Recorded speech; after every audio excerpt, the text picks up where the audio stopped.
আসসালামু আলাইকুম ওয়া রাহমাতুল্লাহি ওয়া বারাকাতুহু। ইন্নাল হামদুলিল্লাহ ওয়াসসালাতু ওয়াসসালামু আলা রাসূলিল্লাহ ওয়া বা'দ। সম্মানিত দর্শক শ্রোতা, কাছে দূরে, দেশে কিংবা প্রবাসে যে যেখানে বসে আমাদের দেখছেন শুনছেন, সবাইকে জানাই আন্তরিক মোবারকবাদ। প্রিয় দর্শক, আপনারা আশা করছি ভালো আছেন, সুস্থ আছেন এবং নিরাপদে আছেন। আমরা আপনাদের জন্য আল্লাহর কাছে দোয়া করি, মহান আল্লাহ আপনাদের সবাইকে ভালো রাখুন, সুস্থ রাখুন এবং নিরাপদে রাখুন। আপনারা জানেন যে এই অনুষ্ঠানে প্রতিদিন একই সময়ে ইসলামের বিভিন্ন গুরুত্বপূর্ণ বিষয় নিয়ে আলোচনা করা হয়ে থাকে। আলোচনা করেন দেশের বিশিষ্ট ইসলামী চিন্তাবিদরা। আজও আমরা আমন্ত্রণ জানিয়েছি দেশের একজন বিশিষ্ট ইসলামী চিন্তাবিদকে। আজ আমাদের সঙ্গে যোগ দিয়েছেন বিশিষ্ট লেখক, গবেষক ও ঢাকা বিশ্ববিদ্যালয়ের সহযোগী অধ্যাপক ডক্টর হুসাইনুল বান্না।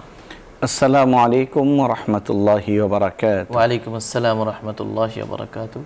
শাইখ কেমন আছেন? জি আলহামদুলিল্লাহ ভালো আছি, আপনি ভালো আছেন? আলহামদুলিল্লাহ।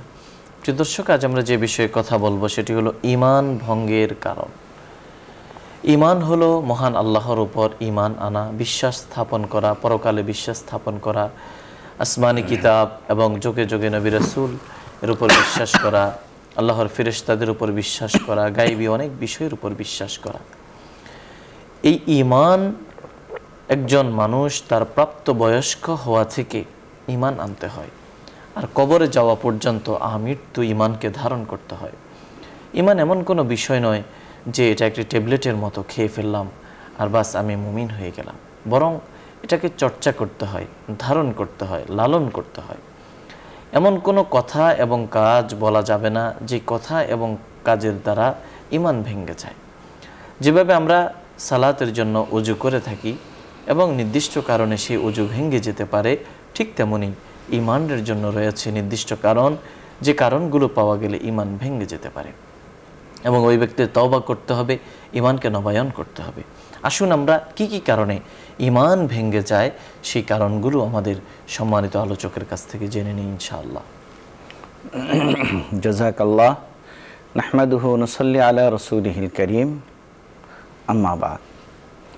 আপনি অত্যন্ত সুন্দর করে বলছিলেন যে যেইভাবে নামাজ ভঙ্গের কারণ রয়েছে, ওযু ভঙ্গের কারণ রয়েছে, অনুরূপভাবে ঈমান ভঙ্গেরও কারণ রয়েছে।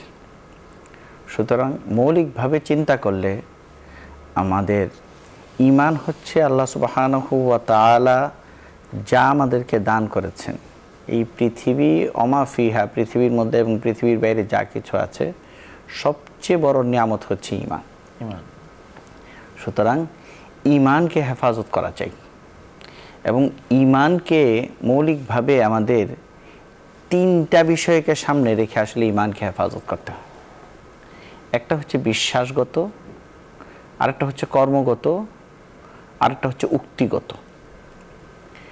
বিশ্বাসগত হেফাজতের বিষয়টি হচ্ছে এমন যে আল্লাহ সুবহানাহু ওয়া তাআলা এক এবং আখির নবী রাসূল পাক সাল্লাল্লাহু আলাইহি ওয়াসাল্লাম আল্লাহ সুবহানাহু ওয়া তাআলার পক্ষ থেকে যা নিয়ে এসেছেন এবং যা উনি সাহাবা ইকরামকে কর্মের মাধ্যমে, মৌন উক্তির মাধ্যমে অথবা বলার মাধ্যমে শিখিয়ে দিয়ে গেছেন, তার প্রত্যেকটা বিষয়ের প্রতি ঈমান আনা। এই মৌলিক ঈমানের সম্পর্ক, বিশ্বাসগত ঈমানের সম্পর্ক আমাদের হৃদয়ের সাথে, যেটাকে আমরা ফিকহি পরিভাষায় বলি তাসদীক বিল জিনান। হৃদয়ের মধ্যে আল্লাহ সুবহানাহু ওয়া তাআলার একত্ববাদকে স্বীকার করা, ইসলামের এবং কোরআনের সমস্ত মৌলিক বিষয়গুলিকে স্বীকার করা। এরকম কি কোরআনের আল্লাহ না করুক একটি আয়াতকেও যদি কেউ অস্বীকার করে তার কিন্তু ঈমান থাকবে না, তার বিশ্বাসগত ত্রুটি এর মধ্যে দেখা দিবে। তাই তাসদীক বিল জিনান বা বিশ্বাসগত ত্রুটি যেটি আছে তার থেকে আমার হৃদয়কে হেফাজত করতে হবে। অনেক সময় আছে সাহাবা ইকরাম বললেন যে আমাদেরকে তো আল্লাহ সুবহানাহু ওয়া তাআলা সৃষ্টি করেছেন, কিন্তু হৃদয়ের মধ্যে আসে আল্লাহকে কে সৃষ্টি করছেন। রাসূল পাক সাল্লাল্লাহু আলাইহি ওয়াসাল্লাম বলেছেন যে যদি এই ধরনের কোনো উক্তি তোমার হৃদয়ের মধ্যে আসে, হৃদয়কে তৎক্ষণাৎ তুমি সাফ করবে ইস্তিগফারের মাধ্যমে, যে আল্লাহ সুবহানাহু ওয়া তাআলার জাতকে আমি অনুভব এখান থেকে করতে পারবো না, বরং আল্লাহর সৃষ্টি নিয়ে আমি আল্লাহর মহানত্ব বুঝি, আল্লাহ সুবহানাহু ওয়া তাআলা ওনার জাতকে স্পষ্ট করবেন, আমাকে আখেরাতে নিয়ে। এই কারণে করবেন যে আমি যেরকমভাবে অসীম, আল্লাহ সুবহানাহু ওয়া তাআলা হচ্ছে সসীম। আল্লাহর এই কাদামাতকে, এই অসীমত্বকে আমি সসীম বস্তু দিয়ে আমি বুঝতে পারবো না। এই কারণে আল্লাহ সুবহানাহু ওয়া তাআলা আমাকে আখেরাতে নিবেন, অসীম বানাবেন এবং আল্লাহকে বুঝাবেন। একটা উদাহরণ আমরা দিই যে অনেক সময় আছে যে একটা ছোট একটা বাচ্চা, তাকে যদি আমি অনেক বুঝাইতে থাকি যে বিয়ের ফজিলত কি, সে কিন্তু বুঝবে না। কিন্তু যখন তার বয়স হয়ে যায়, পরিণত বয়সে সে পড়ে, তখন কিন্তু সে বুঝতে পারে। অনুরূপভাবে আমি আল্লাহ সুবহানাহু ওয়া তাআলার জাতকে এখন বুঝবো না, বরং আল্লাহর সিফাতগুলিকে দেখে আমি আল্লাহকে অনুভব করব। কিন্তু পরিণত বয়স হচ্ছে আমার কবরে যাইতে হবে। কবরে যাওয়ার পরে আল্লাহ সুবহানাহু ওয়া তাআলার জাত আমার কাছে স্পষ্ট হয়ে যাবে। তাই এটা কি বলা হয়েছে? ঈমান বিল গায়ব, অর্থাৎ অতীন্দ্রিয় বিষয়ের প্রতি আল্লাহ সুবহানাহু ওয়া তাআলা যে অতীন্দ্রিয় একটা জাত, এর প্রতি বিশ্বাস স্থাপন করা আমার জন্য খুব জরুরি। আবার ঈমানের দ্বিতীয় বিষয়টি হচ্ছে আমলগত। আমলগত মানে হচ্ছে জবানেও স্বীকার করতে হবে। কেবলমাত্র আমার দিলে বিশ্বাস আছে যে আল্লাহ এক এবং রাসূল পাক সাল্লাল্লাহু আলাইহি ওয়াসাল্লাম আখিরি নবী, এই ঈমান আমার জন্য সাফিসিয়েন্ট হবে না, যথেষ্ট হবে না, যতক্ষণ পর্যন্ত আমি জবানে এটা স্বীকৃতি না দেব। এটাকে বলি ইকরার বিল লিসান বলা। এই জবানে স্বীকৃতি আমি যদি না দিই, আমি যত বড় হৃদয়ে আমি ধারণ করলাম যে আমি বিশাল বড় মুসলমান, আবার এই ইসলাম আল্লাহ সুবহানাহু ওয়া তাআলার কাছে গ্রহণযোগ্য হবে না। এর প্রকৃষ্ট উদাহরণ হচ্ছে যে রাসূল পাক সাল্লাল্লাহু আলাইহি ওয়াসাল্লামের চাচা খাজা আবু তালিব, উনি হৃদয়ে বিশ্বাস করতেন যে রাসূল পাক সাল্লাল্লাহু আলাইহি ওয়াসাল্লাম শেষ নবী এবং আল্লাহ সুবহানাহু ওয়া তাআলার প্রেরিত নবী। কিন্তু উনি শেষ মুহূর্তেও যখন রাসূল পাক সাল্লাল্লাহু আলাইহি ওয়াসাল্লাম বললেন আপনি একবার মুখে উচ্চারণ করেন, বলেন, উনি বললেন যে না, তাহলে মক্কার অন্য মানুষরা বলবে যে মৃত্যুর ভয়ে আবু তালেব কি করেছে, মুহাম্মদের ধর্ম গ্রহণ করেছে, আমি মুখে এটা উচ্চারণ করব না। আল্লাহ সুবহানাহু ওয়া তাআলা আয়াত নাযিল করলেন, ইন্নাকা লা তাহদি মান আহবাবতা, আপনি যাকে ইচ্ছা তাকে হেদায়েত দিতে পারবেন না, ওয়ালাকিন্নাল্লাহু ইয়াহদি মান ইয়াশা। তো সুতরাং খাজা আবু তালেব ইকরার বিল লিসান হয় নাই, উনার মুখে উচ্চারণ হয় নাই, এইজন্য আল্লাহ উনার ঈমানকে গ্রহণ করেননি। অনুরূপভাবে মুখে উচ্চারণ করলো কিন্তু দিলে আল্লাহ সুবহানাহু ওয়া তাআলার বিশ্বাস নাই, তাদেরও আল্লাহ সুবহানাহু ওয়া তাআলা ঈমান গ্রহণ করবেন না। এদেরকে মুনাফিক বলা হয়েছে। আল্লাহ বলেন যে ইযা জাকাল মুনাফিকুনা ক্বালু নাশহাদু ইন্নাকা লা রাসূলুল্লাহ আল্লাহু ইয়ালামু ইন্নাকা লা রাসূল ওয়াল্লাহু ইয়াশহাদু ইন্নাল মুনাফিকিনা লাকাযিবুন। আল্লাহ সুবহানাহু ওয়া তাআলা আল্লাহ সাক্ষী দিতেছেন যে এই মুনাফিকরা হচ্ছে মিথ্যুক। তো সুতরাং মুখের সাথে সাথে আল্লাহ সুবহানাহু ওয়া তাআলা তো জানেন, ইয়ালামু খায়িনাতাল আয়ুনি ওয়া মা তুখফিস সুদূর, হৃদয়ের মধ্যে কি আছেন আল্লাহ জানেন। তো সুতরাং একজন মুমিনের নিখাত হওয়া উচিত আল্লাহ সুবহানাহু ওয়া তাআলার ঈমানের ব্যাপারে হৃদয়ে এবং মুখে উচ্চারণের সাথে সাথে। যদি একটির কমতি হয় তাহলেই আমাদের ঈমান ভেঙে যাবে। তাই আমাদের প্রথমে এই জিনিসটা দেখতে হবে যে ঈমানের আমার অবস্থা কি, আমার হৃদয় এবং মুখ এটা একসাথে উচ্চারণ করছে কিনা। দ্বিতীয় বিষয়টি হচ্ছে আমরা যখন এই আপনার কি বলে বিশ্বাসগত এবং কর্মগত বিষয় থেকে আমি যখন আসলাম, এখন আমার বিষয় আসবে উক্তিগত। উক্তিগত বিষয় হচ্ছে যে এরকম কোনো শব্দ উচ্চারণ করা যাবে না যেখানে আল্লাহ সুবহানাহু ওয়া তাআলার সাথে শিরিক হয়ে যায়। এই শিরিককে ফুকাহা ইকরাম দুই ভাগে বিভক্ত করেছেন। একটা হলো শিরকে জালি, স্পষ্ট করে মুশরিকরা বা অমুসলিমরা শিরিক করেন।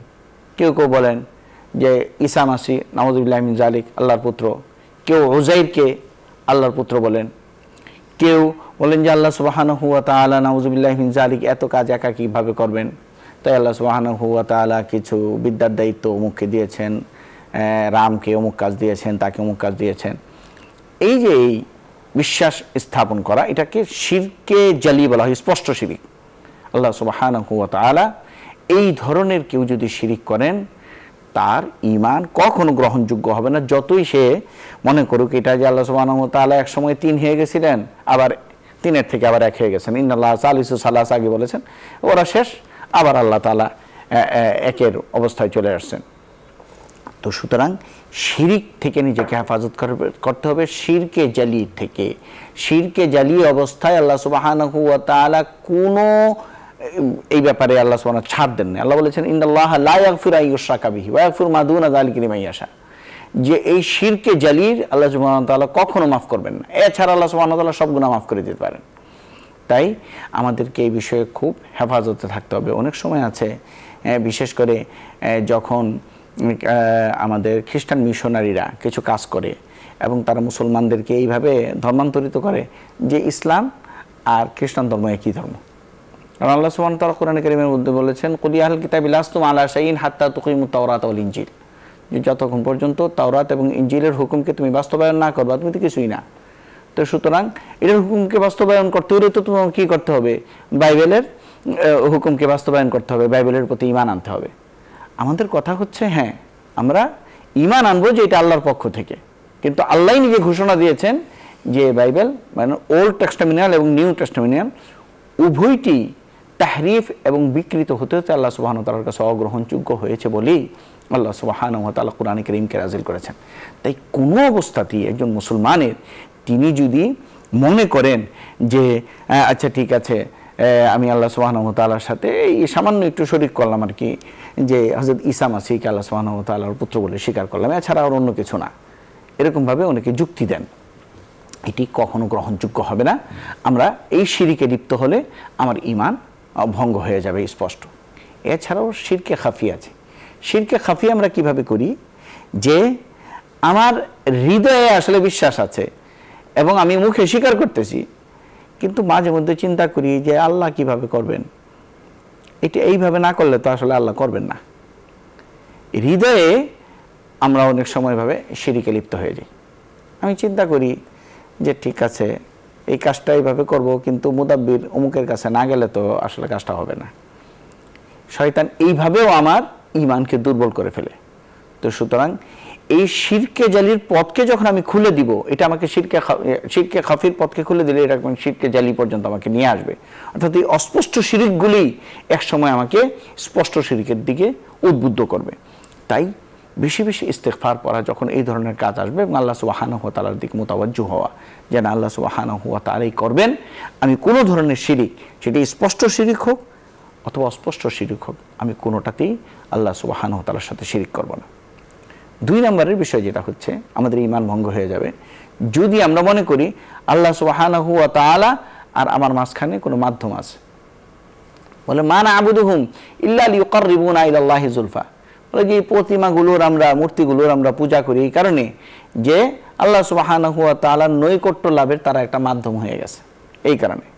বলে হাউলাই শুফাউনা ইনদাল্লাহ, বলে এরা তো আসলে আমরা এদেরকে আল্লাহ মানি না, বরং এরা আল্লাহ সুবহানাহু ওয়া তাআলার কাছে আমাদের জন্য সুপারিশ করবে, এই জন্য আমরা তাদের এইভাবে পুজো করি, পুজো অর্চনা করি।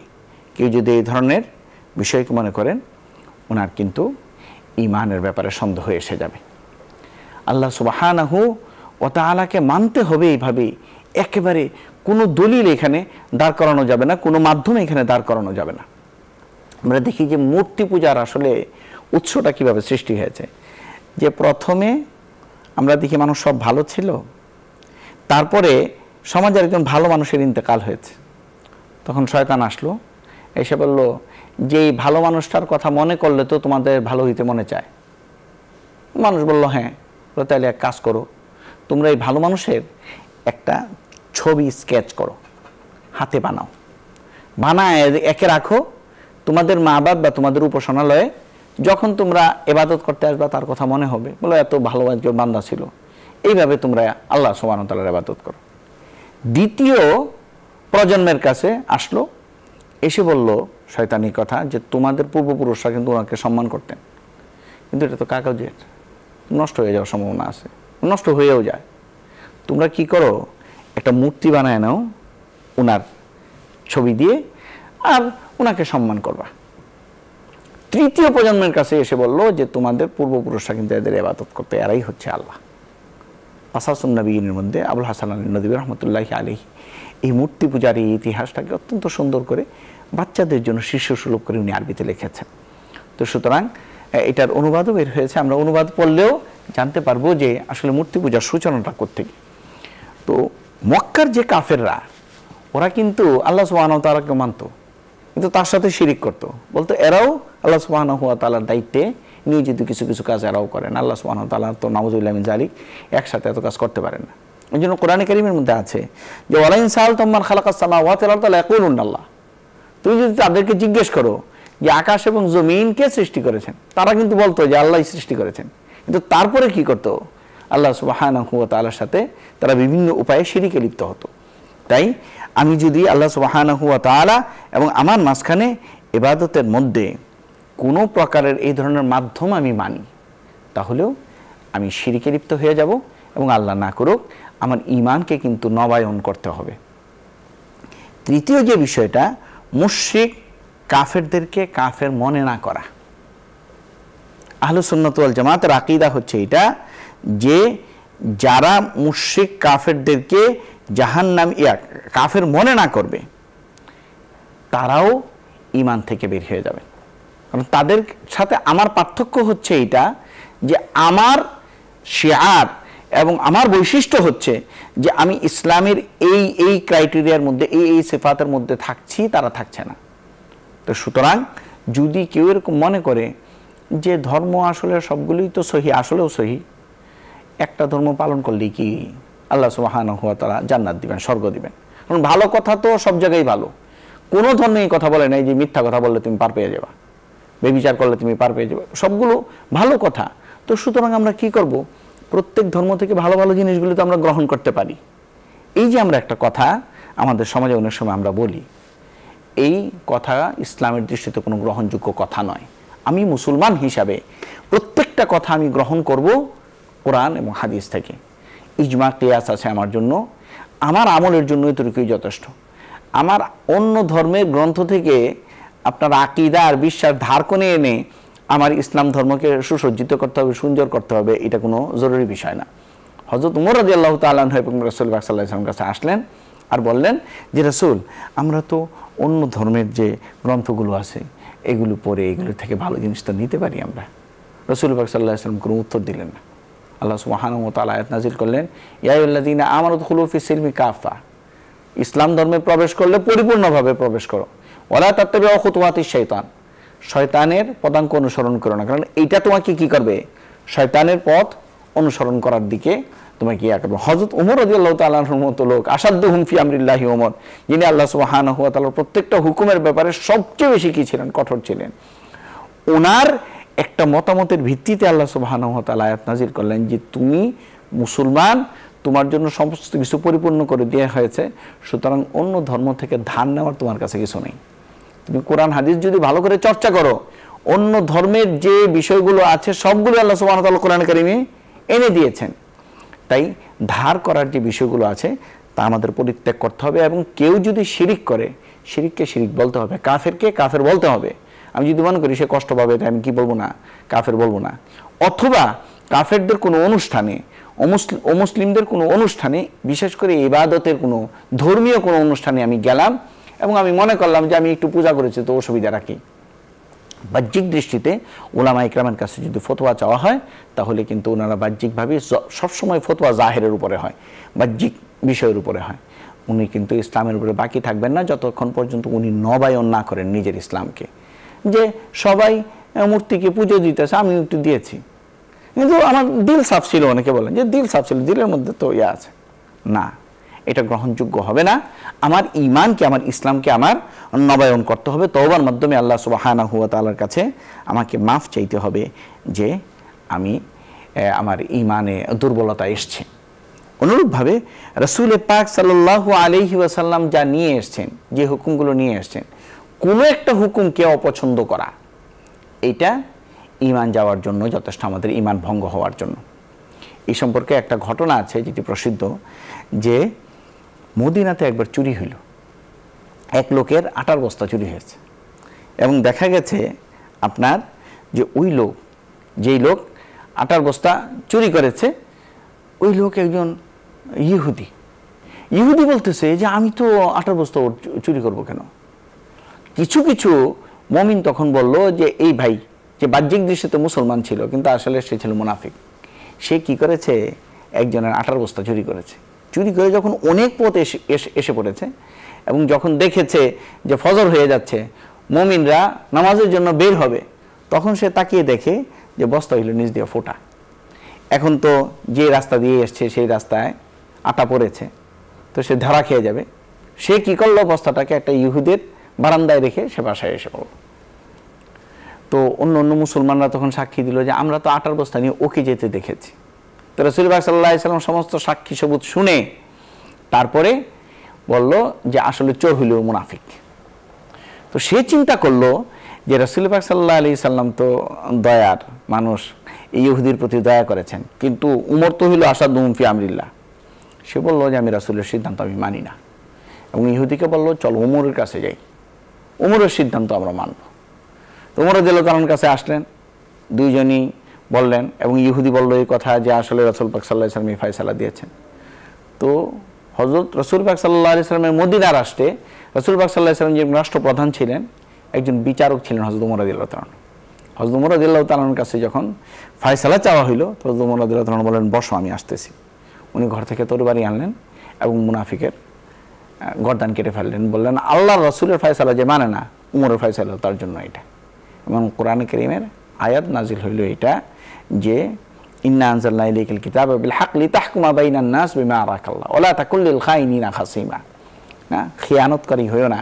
রাসূল পাক সাল্লাল্লাহু আলাইহি সাল্লামের যে কোনো আনিত সিদ্ধান্তকে আমরা যদি না মানি, আমরা যদি এই কথা অস্বীকার করি, বাহ্যিকভাবে যদি আমি অস্বীকার করি যে আমি আসলে মানতে পারলাম না নাউযুবিল্লাহি মিন যালিক রাসূলের এই সিদ্ধান্ত, তাহলে আমার ঈমানকে নবায়ন করতে হবে, এবং ঈমানকে নবায়ন করতে হয় ইস্তেগফার এবং তওবার মাধ্যমে। আমরা এটা করব। ঈমান ভঙ্গের আরেকটি কারণ হচ্ছে ইসলামের কোনো বিধিবিধান নিয়ে ঠাট্টা বিদ্রূপ করা। এটি ঈমান ভঙ্গের হচ্ছে কারণ। আমরা দেখি আল্লাহ সুবহানাহু ওয়া তাআলা বলছেন এই কথা রাসূল পাক সাল্লাল্লাহু আলাইহি সাল্লামকে যে তারা ঈমান বা ঈমানের ব্যাপারে বা ইসলামের ব্যাপারে কোনো বিষয়ে ঠাট্টা বিদ্রূপ করে, এবং তারপরে তারা আল্লাহ সুবহানাহু ওয়া তাআলার কাছে তারা উযর খাহি করে। আল্লাহ সুবহানাহু ওয়া তাআলা লা তা'তাযিরু ক্বাদ কাফারতুম বা'দা ঈমানিকুম, তুমি তাদের উযরকে গ্রহণ করো না যারা তোমাদের কাছে ঈমান আনার পরে আবার কি করে, কুফর করে। ইন্না আফু আন তায়ফাতিন মিনকুম নু'আযিব তায়ফাতাম বিআন্নাহুম কানু মুজরিমিন। আল্লাহ সুবহানাহু ওয়া তাআলা বলেন তোমাদের কাছে তারা উযর খাহি করলেও আসলে তারা হচ্ছে মুজরিম এবং অপরাধী।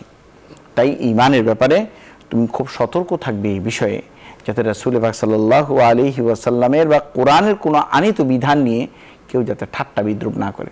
আমরা অনেক সময় আছে, আল্লাহ না করুক, আমরা রাসূল পাক সাল্লাল্লাহু আলাইহি ওয়াসাল্লামের সুন্নাহ নিয়ে ঠাট্টা বিদ্রূপ করি।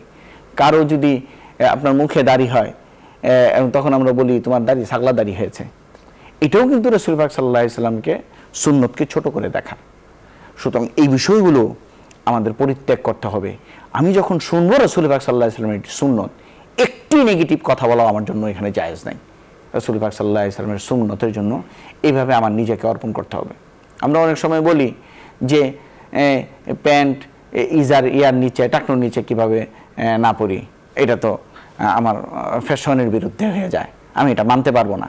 এই কথা যদি আমরা কেউ বলি, ঠাট্টা করে বললেও আমার ঈমানের ব্যাপারে সমস্যা হয়ে যাবে, আমার কিন্তু তওবা করাটা লাজিম হয়ে যাবে। তওবা করা আমার জন্য জরুরি। রাসূল পাক সাল্লাল্লাহু আলাইহি ওয়াসাল্লাম আমাদেরকে বলতেছেন এই কথা যে ইস্তাগফিরু রাব্বাকুম ওয়া তুবু ইলাইহি ওয়াল্লাহি ইন্নী লা আস্তাগফিরুল্লাহ ওয়া আতুবু ইলাইহি ফি কুল্লি ইয়াউমিন 100 মাররাতিন আও 70 মিরারান আও 100 মাররাতান আও মিরারান। যে আল্লাহ সুবহানাহু ওয়া তাআলার কাছে তুমি প্রত্যেকদিন ইস্তেগফার করো, তোমার ঈমানকে তুমি নবায়ন করো। কারণ আল্লাহ রাসূলের কোনো গুনাহ ছিলেন না, উনি মাসুম ছিলেন। এরপরও আমাদের এই উম্মতকে শেখানোর জন্য রাসূল পাক সাল্লাল্লাহু আলাইহি ওয়াসাল্লাম বলেন আমি রাসূল হওয়ার পরে, আমি মাসুম হওয়ার পরে আল্লাহ সুবহানাহু ওয়া তাআলার কাছে দৈনিক 70 বার বা 100 বার আমি আল্লাহ সুবহানাহু ওয়া তাআলার কাছে ইস্তেগফার করি। তাই প্রত্যেক দিন আমার যাতে আমার ঈমানের ব্যাপারে কোনো সন্দেহ হয়েছে কিনা আমি নিজে নিজের হিসাব নিই। হাসিবু ক্বাবলা আন তুহাসাবু, আল্লাহ সুবহানাহু ওয়া তাআলার কাছে দাঁড়ানোর আগে আমি নিজেই যাতে আমার নিজের হিসাব নিয়ে আমি এই কথা বলতে পারি যে আমার ঈমানের অবস্থা কী। অনুরূপভাবে ঈমানের মধ্যে দুর্বলতা আসবে যদি কেউ জাদু করে। জাদু এবং সেহের মানুষকে ক্ষতি করার জন্য যেটা করি, এটা মারাত্মক একটা অপরাধ। এবং অনেক সময় আছে আমরা সেহেরকে শক্তিশালী করার জন্য নাউযুবিল্লাহি মিন যালিক কুফরি পর্যন্ত করে আমাদের এখানে। আল্লাহ সুবহানাহু ওয়া তাআলা কোরআনে কারীমের মধ্যে বলেছেন যে কুফরি তো করেছিল শয়তান, ওমা কাফারা সুলাইমান ওয়ালাকিন্না শায়াতিনা কাফারু ইউআল্লিমুনা আন-নাসা সিহর। সুতরাং জাদু করা, জাদু শিক্ষা করা, জাদু শিক্ষা দেওয়া, এই সমস্ত কিছুই হচ্ছে কুফরির মধ্যে অন্তর্ভুক্ত। আমাদের মধ্যে কিন্তু দুইটার মধ্যে পার্থক্য বুঝতে হবে। একটা হচ্ছে ভেলকি দেখায় আমাদের এখানে, যে আসলে আছে দুইটা জিনিস, একটা লুকায় রাখে, এরপরে দেখায় একটা, তার আরেকটা বের করে দেয়, দিয়ে দেখায় দুইটা। ভেলকি আর জাদু এক জিনিস না।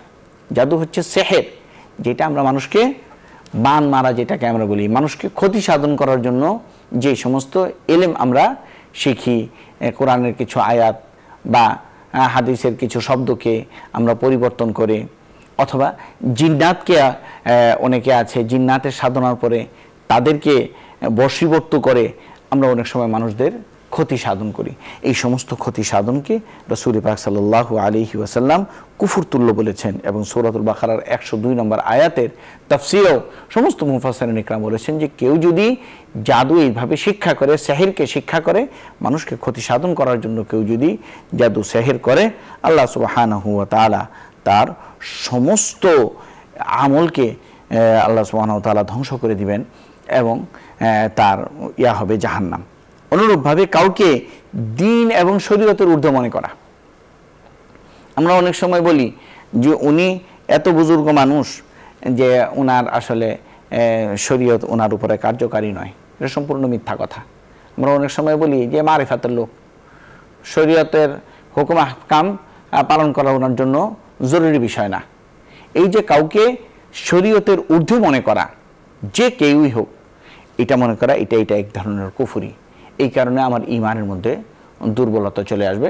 কারণ এই আয়াতটা, এই বিশ্বাসটা মূলত কুরআন কারীমের একটা আয়াতকে প্রকারান্তরে অস্বীকার করার মতো, যেখানে আল্লাহ সুবহানাহু ওয়া তাআলা বলেছেন, আল ইয়াউমা আকমালতু লাকুম দীনাকুম ওয়া আতমামতু আলাইকুম নিয়ামাতি ওয়া রাদিতু লাকুমুল ইসলাম দীনা। যে আল্লাহ সুবহানাহু ওয়া তাআলা তোমাদের উপরে নিয়ামতকে পরিপূর্ণ করে দিয়েছেন। আল্লাহ সুবহানাহু ওয়া তাআলা তোমাদের জন্য ইসলাম দিন হিসাবে গ্রহণ করার প্রতি আল্লাহ সুবহানাহু ওয়া তাআলা রাজি খুশি আছেন। তাই এই বিষয়ে আমরা পরিপূর্ণভাবে সতর্ক থাকব। আমাদের কোনো ব্যাপারেই যাতে আমরা কাউকেই শরীয়তের ঊর্ধ্বে মনে করব না, বিশেষ করে যারা মুকাল্লাফ হয়ে গেছেন, বালেগা হয়ে গেছেন, এরপরে আল্লাহ সুবহানাহু ওয়া তাআলার হুকুম আর তার জন্য বাস্তবায়ন হবে না, এই ধরনের কথা মনে করা, কোনো মাজারের সাথে সংশ্লিষ্ট হওয়ার কারণে তার উপরে আর নামাজ ফরজ নাই, এই কথা মনে করা, কোনো বড় ওলির দরবারে থাকার কারণে তার উপরে আর নামাজ ফরজ নাই, যাকাত ফরজ নাই, ইসলামের বিধান হজ ফরজ নাই, কোনো কাউকে ভালো মনে করে, কোনো আল্লাহর ওলি মনে করে, আমি বললাম যে তার উপরে হজ আর ফরজ নেই, কারণ প্রত্যেক দিন উনি কী করেন, ওনার দরবারে বসে উনি হজ করেন। এই যে এই সমস্ত কথাগুলি, ইসলামের বুনিয়াদী কথাগুলিকে আমরা করি। অনুরূপভাবে ইসলামের বুনিয়াদের কোনো বিষয়ের স্ট্রাকচার আমরা অন্য জায়গায় দাঁড় করাইলাম।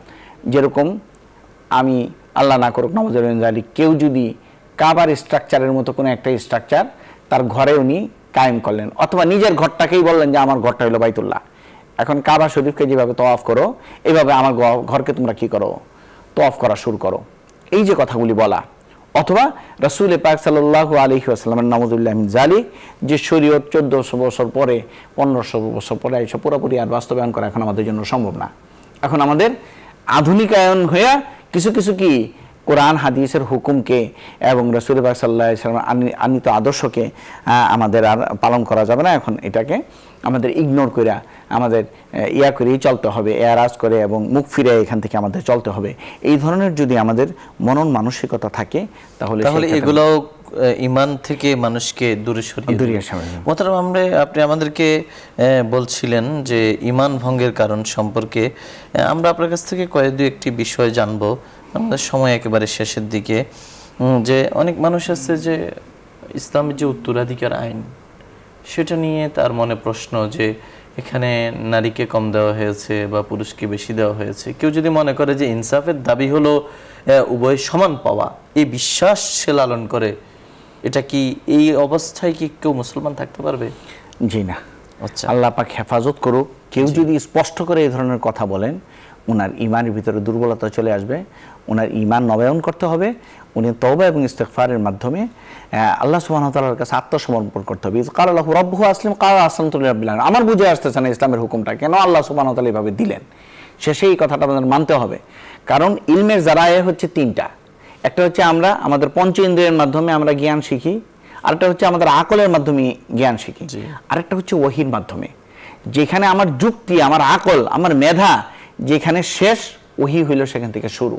তাই ওহীর কোনো ইলমকে, কোনো জ্ঞানকে আল্লাহ সুবহানাহু ওয়া তাআলার পক্ষ থেকে যে ওহীর মাধ্যমে রাসূল পাক সাল্লাল্লাহু আলাইহি ওয়াসাল্লাম যে কোরআনে কারীম আমাদেরকে দিয়ে গেছেন, কোনো একটা আয়াতকে এভাবে অস্বীকার করা যে নারীকে কেন অর্ধেক দেওয়া হইলো আর পুরুষকে কেন পুরোপুরি দেওয়া হইলো, আমি যুক্তিতে যাব না। যুক্তিতে গেলে অনেক রকম যুক্তি আমি দাঁড় করাইতে পারবো যে কেন দেওয়া হইলো, এবং উলামা ইকরাম আলোচনা করেছেন। তা আমি যদি এই ব্যাপারে সন্দেহ করি এবং সন্দেহের কথা কাউকে আমি উচ্চারণ করে বলি, আমার ঈমান চলে যাবে। এই ক্ষেত্রে আমরা খুব সতর্ক। অনেক মানুষ আছেন যে পাপ কাজ করে, সে নিজে একটা পাপের সঙ্গে জড়িত, এবং এই পাপটাকে সে পাপ মনে করে না এবং এটাকে বৈধ মনে করে। সে মদ খায়, আবার সে মনে করে যে এটা বৈধ, এটার কোনো নিষেধাজ্ঞা নাই, কোরআন এটা নিষেধ করা হয়নি, বা সে পর্দা করে না এবং সে মনে করে যে পর্দা করাটা না করাটা পাপ নয়। এই এমন মনোবৃত্তি যদি কারো থাকে, সে কি মুসলমান থাকবে? তার ঈমানের ব্যাপারে দুর্বলতা চলে আসবে। তবে এখানে একটা কথা আমাদের খেয়াল রাখতে হবে যে কোনো একজন মানুষের যদি একটা কাজ কুফরি হয়ে যায়, তাকে আমরা কাফের বলে ফতোয়া দিব না। ফতোয়া ভিন্ন জিনিস, কিন্তু এটা তার ঈমান ত্রুটিযুক্ত হবে, ঈমান ত্রুটিযুক্ত হয়ে যাবে, কিন্তু তাকে আমরা কাফের বলবো না। এই কথা আমার খেয়াল রাখতে হবে আমাদের। আমরা বলবো তার এই কাজটা কুফরি হয়েছে।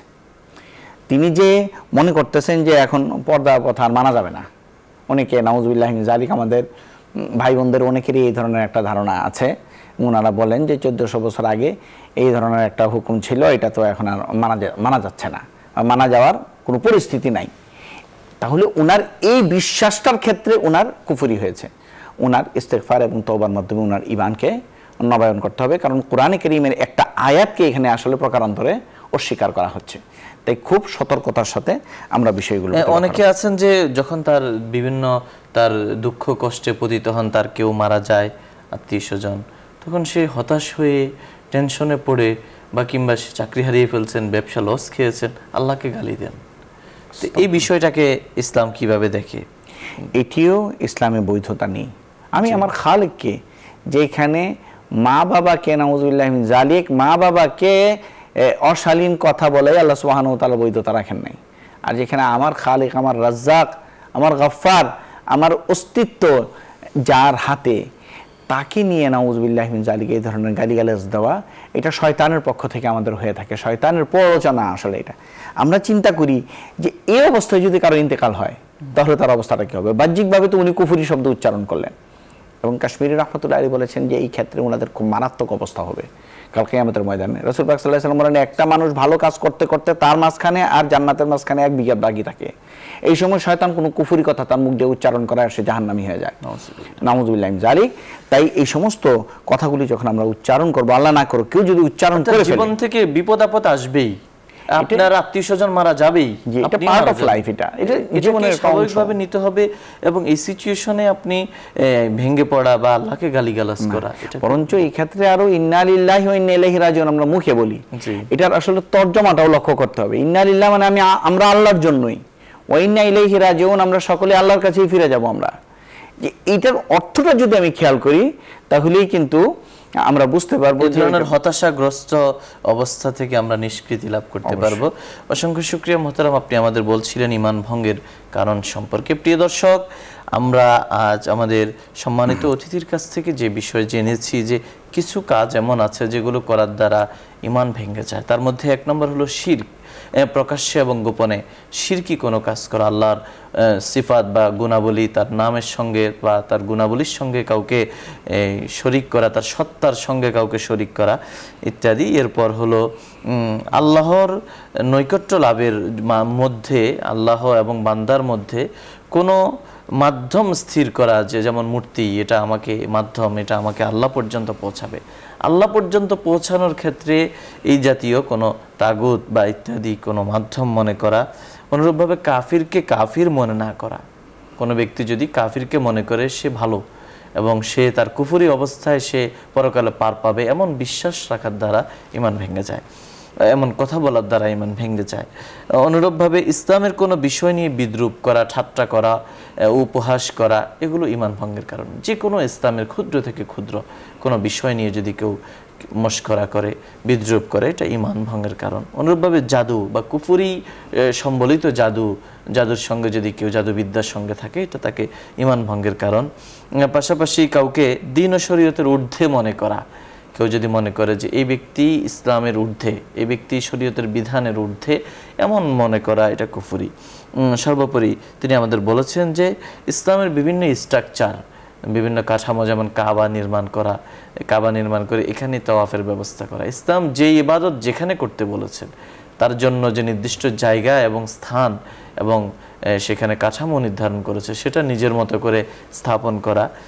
যেমন মসজিদ পশ্চিম দিকে কেবলা না দিয়ে সেটাকে আমরা যদি বিকল্প নিজের মতো করে দিই, তো এটা ঈমান ভঙ্গের একটি কারণ হয়ে দাঁড়াবে এবং শরীয়তকে নতুনভাবে রচনা করার একটি কারণ হয়ে দাঁড়াবে। সর্বোপরি অনেক মানুষই এমন রয়েছেন যারা মনে করে যে ইসলাম 1500 বছর হয়ে গেছে, এখন এটা অচল, এমন বিশ্বাস এটা কুফরি, এমন চিন্তা কুফরি, এমন কথা বলা কুফরি।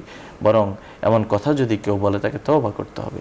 যাদের মধ্যে এই ধরনের আচার আচরণ, কথাবার্তা রয়ে গেছে, তো তাদেরকে অবশ্যই এই কাজগুলো পরিহার করতে হবে, ঈমানকে নবায়ন করতে হবে, তওবার করতে হবে, আল্লাহর কাছে ক্ষমা চাইতে হবে।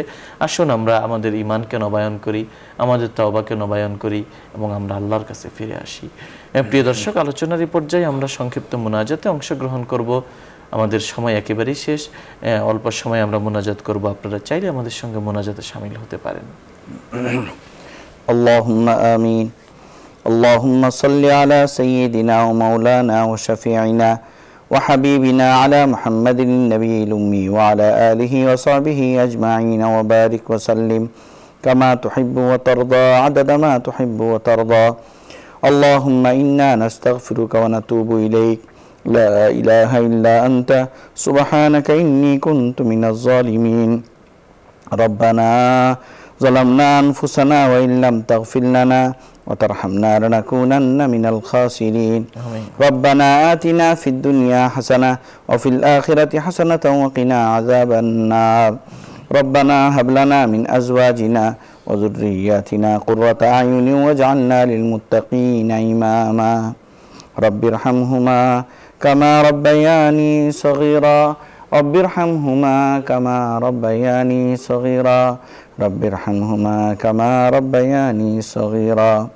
يا أول الأولين يا آخر الآخرين يا رب الضعفاء يا راحم المساكين يا غياث المستغيثين يا رحيم يا كريم. ওগো রহিম, ওগো করিম, ওগো দয়াময়, ওগো দয়ার সাগর, ওগো করুণাময়। আল্লাহ আল্লাহ আল্লাহ। মাবুদ, মালিক আল্লাহ, আমরা বিভিন্ন বিষয়ে আলোচনা করে তোমার কাছেই হাত তুলেছি মাবুদ। আমরা তোমার কাছে তওবা করতেছি, আমাদের পিছনের সমস্ত গুনাহ থেকে তোমার কাছে তওবা করতেছি। মাহবুদ গো, তুমি তো গফফারা যুনুব, তুমি সবচেয়ে বেশি গুনাহ ক্ষমা করতে পারো। তুমি মেহেরবানি করে আমাদের সকলের গুনাহ খাতা তুমি মাফ করে দাও। মাহবুদ, তুমি মেহেরবানি করে হযরত আদম আলাইহিস সালাতু ওয়াস সালাম থেকে শুরু করে সমস্ত নবীদের কাছে আমাদের সমস্ত কর্মের আমলের সওয়াব তুমি পৌঁছায় দাও। বিশেষ করে তোমার প্যারে হাবিব রাসূল পাক সাল্লাল্লাহু আলাইহি ওয়াসাল্লামের রওজা আতহারের সওয়াব পৌঁছায় দাও। সাহাবা, তাবিঈন, তাবিঈন, আইম্মায়ে মুজতাহিদিন, মাশায়েখ, ফুকাহা, সুলাহা, ওলি আল্লাহ, গাউস, কুতুব যারা এখন আর এই দুনিয়াতে নেই, সকলের রূহের সওয়াব পৌঁছায় দাও। বিশেষ করে আমাদের মৃত আত্মীয় স্বজন যারা এখন আর এই দুনিয়াতে নেই, তাদের সকলের রূহের সওয়াব পৌঁছায় দাও। তাদের সকলের কবরকে তুমি জান্নাতুল ফেরদৌসের টুকরা বানিয়ে দাও। মাহবুদ, বিশেষ করে বসুন্ধরা গ্রুপের চেয়ারম্যান সাহেবের আত্মীয় স্বজন যারা ইন্তেকাল করেছেন, তাদের সকলকে তুমি মাফ করে দাও। তাদের কবরগুলিকে তুমি জান্নাতুল ফেরদৌসের টুকরা বানিয়ে দাও। বসুন্ধরা গ্রুপের সমস্ত রকমের ব্যবসা বাণিজ্যে তুমি উন্নতি দান করো মাহবুদ। তাদের মধ্যে যদি কেউ অসুস্থ থেকে থাকে মাহবুদ, তুমি অসুস্থতা শিফায়ে কামেলা আজেলা দান করো। মাহবুদ, তুমি মেহেরবানি করে আমাদের মধ্যে যারা চাকরিজীবী আছে তাদের চাকরিতে উন্নতি দান করো, যারা ব্যবসায়ী আছে তাদের ব্যবসায় উন্নতি দান করো, যারা ছাত্র আছে তাদের পড়াশোনায় উন্নতি দান করো। মাহবুদ গো, তুমি মেহেরবানি করে উম্মতে মুহাম্মাদের উপরে রহম ও করম করো। বিশেষ করে ফিলিস্তিনের মুসলমানদেরকে তুমি হেফাজত করো। আমিন মাহবুব তুমি মেহেরবানি করে আমাদের জন্য কল্যাণের ফয়সালা করো। আমিন। اللهم احسن عاقبتنا في الأمور كلها وأجرنا من خزي الدنيا وعذاب الآخرة وصلى الله تعالى على خير خلقه سيدنا محمد وعلى آله وصحبه أجمعين آمين آمين آمين برحمتك يا أرحم الراحمين। প্রিয় দর্শক, এতক্ষণ ধরে অত্যন্ত ধৈর্য সহকারে আপনারা দেখছিলেন আপনাদের প্রিয় অনুষ্ঠান আলোকিত প্রতিদিন। পুরো সময় আমাদের সঙ্গে থাকার জন্য ধন্যবাদ। ওমা আলাইনা ইল্লাল বালাগ। আসসালামু আলাইকুম ওয়া রাহমাতুল্লাহি ওয়া বারাকাতুহু।